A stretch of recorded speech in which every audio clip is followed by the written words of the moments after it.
அண்மை செய்தி. முதலீடு ஈர்ப்பு குறித்து வெள்ளை அறிக்கை தேவை என EPS தெரிவித்திருக்கிறார். அது பற்றிய மேலும் விவரங்களை செய்தியாளர் பிரகாஷ் வழங்கிட கேட்கலாம். வணக்கம் பிரகாஷ். முதல்வரின் தனது வெளிநாட்டு பயணம் மூலம் ஈர்த்த முதலீடுகள் என்னென்ன என்று EPS கேள்வி எழுப்பியிருக்கிறார். இது குறித்து விவரிங்க.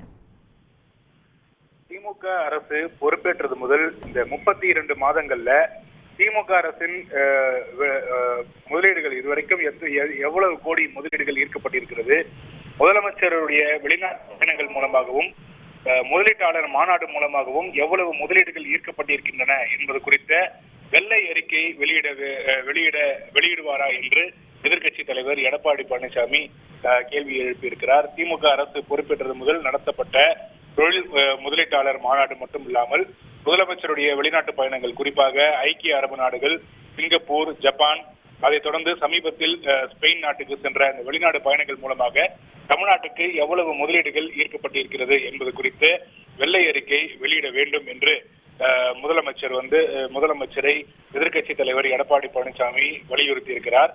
மேலும் அதிமுக அரசு காலத்துல நடத்தப்பட்ட முதலீட்டாளர் மாநாடு சமயத்தில் உலக முதலீட்டாளர் மாநாட்டிற்கு வந்தவர்களை கொச்சைப்படுத்தும் விதமாக கோட் சூட் அணிந்தவர்களை அழைத்து உட்கார வைத்து இந்த உலக முதலீட்டாளர் மாநாட்டை நடத்தியதாக அப்போது எதிர்க்கட்சி தலைவராக இருந்த திரு ஸ்டாலின் விமர்சித்ததை தன்னுடைய அறிக்கையில சுட்டிக்காட்டியிருக்கக்கூடிய திரு எடப்பாடி பழனிசாமி, அந்த மாதிரி தொழில் முனைவோர்களை நாங்கள் அது போன்று கொச்சைப்படுத்த மாட்டோம்.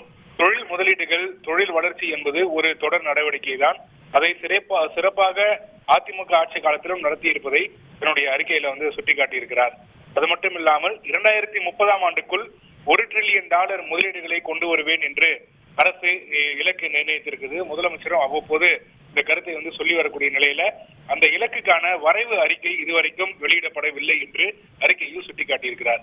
மேலும் இந்த முதலீட்டாளர் மாநாடுகள் மூலமாகவும் முதலமைச்சருடைய வெளிநாடு பயணங்கள் மூலமாகவும் தமிழ்நாட்டுக்கு எவ்வளவு முதலீடுகள் ஈர்க்கப்பட்டிருக்கிறது குறித்து வெள்ளை அறிக்கை வெளியிட வேண்டும் என்று வலியுறுத்தி இருப்பதோடு 20 நாட்களுக்கு முன்னர் தான் தமிழ்நாட்டில் சென்னையில உலக முதலீட்டாளர் மாநாடு நடத்தப்பட்டது. அவ்வாறு இருக்கக்கூடிய சூழ்நிலையில ஸ்பெயின் நாட்டிற்கு முதலீடுகள் ஈர்ப்பதற்கு செல்ல வேண்டிய அவசியம் என்ன, இந்த முதலீட்டாளர் மாநாட்டின் போதே ஸ்பெயின் நாட்டில் இருக்கக்கூடிய முதலீட்டாளர்களையும் அழைத்திருக்கலாமே எனவும் தன்னுடைய அறிக்கையில திரு எடப்பாடி பழனிசாமி தெரிவித்திருக்கிறார். இது தொடர்பான விளக்கங்களையும் முதலமைச்சர் வழங்க வேண்டும் என்று வலியுறுத்தி இருக்கிறார். விவரங்களுக்கு நன்றி பிரகாஷ். செய்திகளை உடனுக்குடன் தெரிந்து கொள்ள உடனே சப்ஸ்கிரைப் பண்ணுங்க.